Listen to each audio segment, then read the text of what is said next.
Julian threw the will directly into my face, right in front of our father's casket. He spat out, "That dilapidated shack in the countryside is more than enough for a bastard like you, Alara. Don't let me see your face at Vane Tower for another second." Sebastian stood beside him, nonchalantly sipping a $5,000 glass of red wine, then spat on the marble floor. "Get out before I call security to toss you out like the sewer rat you are." 10 years. I spent 10 years of my youth nursing our father in his sickbed, wiping his wounds, reading every single financial report to him when his eyes had grown cloudy with age.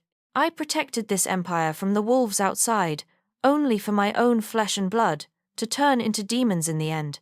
They took the tower, they took the bank accounts, and they took the dignity of my mother and me. In their eyes, I'm just a mistake of our father's that needs to be erased. Welcome to Liu Te Man Stories, where intelligence is always respected and every scheme gets dismantled by IQ. I see you all typing, "report them," or "call the cops." But listen, in New York, tears don't pay the bills, and pity can't topple a billion-dollar corporation. Julian thinks he's won because he holds a piece of paper. He doesn't know that our father, a true old fox, set a lethal trap right inside that fortune, and only I, the uselessest daughter, know how to trigger it. They threw me out into the rain with a crumbling house? Fine. I'll turn that shack into the command center for a hostile takeover. Julian and Sebastian just put on a brilliant crown, but they have no idea it's rigged with legal explosives. Look closely into my eyes right now, because this is the last time you'll ever see me weak. The real war starts now. I stood before an ATM in the middle of Times Square, my body still shivering from the cold rain of the funeral home. On the screen, the words glowed in a violent red, "Account frozen." Julian didn't just want to kick me out of the house. He had used his power as chairman of Stark Tech to freeze every lifeline I had. He wanted me on my knees, not out of regret, but out of hunger. In my pocket, I had exactly $20 in cash and the key to the dilapidated shack in the countryside. I picked up the phone to call our family lawyer, a man I once considered an uncle, who had promised my father on his deathbed that he would protect me. But when he answered, the voice on the other end wasn't that of a relative. "Alara, don't call me again. Julian just signed a $5 million exclusive consulting contract with my firm. If I help you, I lose my career. My final advice? Take that $20, go to the country, and disappear. In New York, you're just a ghost that no one wants to see." I walked 10 kilometers through the night to my old apartment, hoping for at least a place to escape the rain. But when I reached the hallway, I saw all my belongings thrown out like trash. My favorite finance books, photos of my mother. Everything was lying in the mud. Sebastian stood there, cigar in hand, looking at me with a smirk.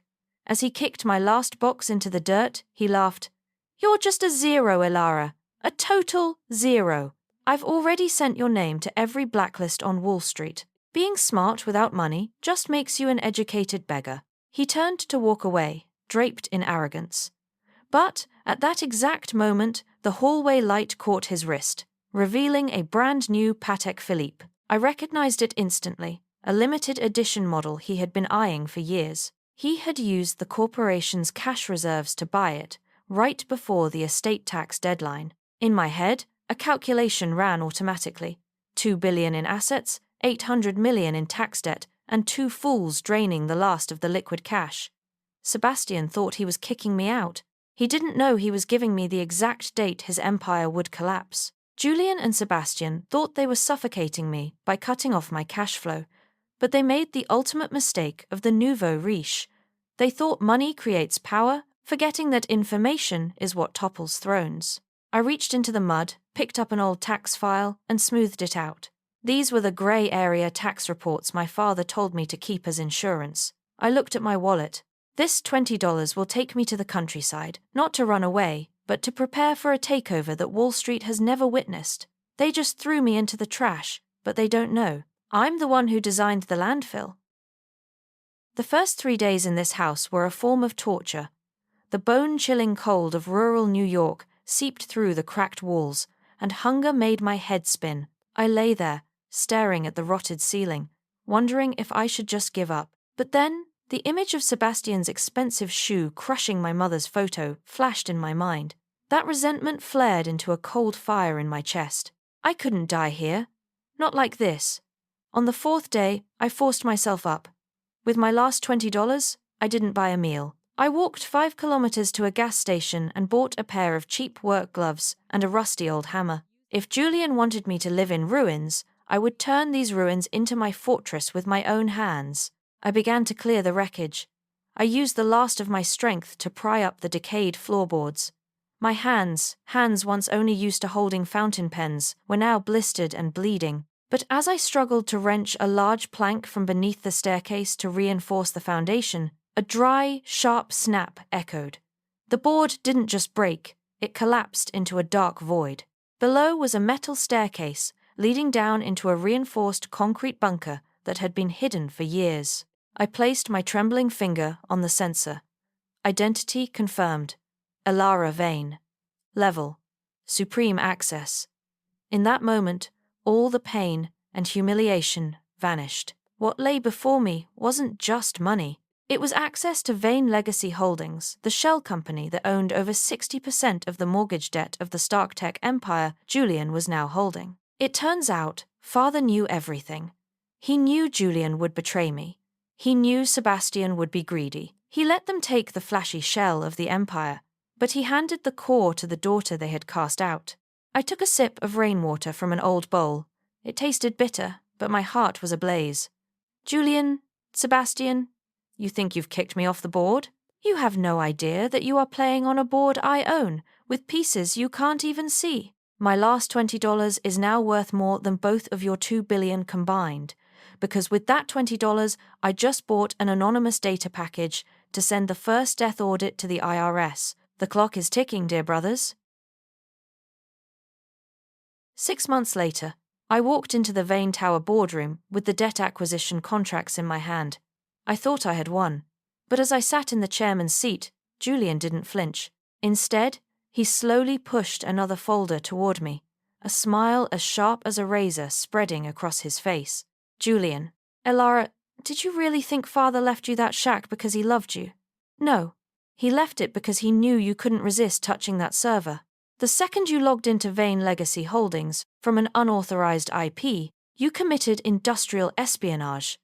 The feds aren't here for me, little sister. They're here for you. For a heartbeat, my blood ran cold. Julian had used the $800 million he borrowed from another source to fill the estate tax hole just before the deadline. He had successfully turned me from a hunter into a federal criminal. He stood up, straightened his tie, and looked at me as if I were an ant. Intelligence is good, Elara. But on Wall Street, the one who controls the law wins. Sebastian, thanks for helping us find those old grey area tax files, by the way. Now we'll use them to put you away forever and erase every trace of the old man's mistakes. I looked at Julian, then at the agents. Julian, you're right. The one who holds the law wins.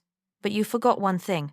I didn't just log into Father's system. I used your chairman credentials to execute the debt buybacks. Do you remember the iPad you used to approve that Patek Philippe purchased 6 months ago?